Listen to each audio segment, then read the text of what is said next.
ಹಿರೇಹಾಳು. ಈ ತಂತ್ರವನ್ನು ಇಂದು 3 ಬಾರಿ ಅಂದರೆ 3 ಹೊತ್ತು ಮಾಡಿದರೆ ಬಹಳ ಒಳ್ಳೆಯದು. ಬೆಳಿಗ್ಗೆ 6ರಿಂದ 9, ಮಧ್ಯಾಹ್ನ 12ರಿಂದ 3, ರಾತ್ರಿ 6ರಿಂದ 9. 3 ಹೊತ್ತು ಮಾಡುವವರು 3 ml ಎಳ್ಳೆಣ್ಣೆ ಡಬ್ಬೆ ತೆಗೆದುಕೊಳ್ಳಿ.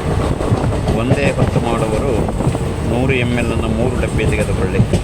3 ಮಣ್ಣಿನ ಹಣತೆ ದೊಡ್ಡ ಸೈಜಿನ ತೆಗೆದುಕೊಳ್ಳಿ, ಏಕೆಂದರೆ ನೀವು ಖಾಲಿಯಾಗುವವರೆಗೂ ಎಣ್ಣೆ ಹಾಕುತ್ತಾ ಇರಬೇಕು.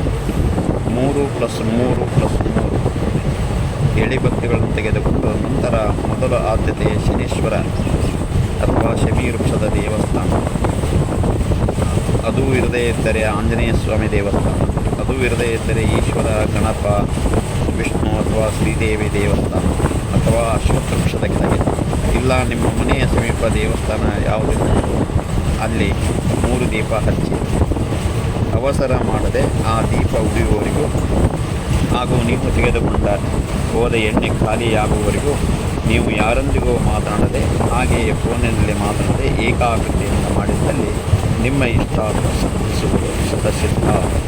ವಿಶೇಷ ಸೂಚನೆ: ನಾ ಹೇಳಿದ ಪ್ರಕಾರ ನಿಷ್ಠೆಯನ್ನು ಮಾಡಿದರೆ ಫಲ ಸಿಕ್ಕೇ ಸಿಗುತ್ತದೆ.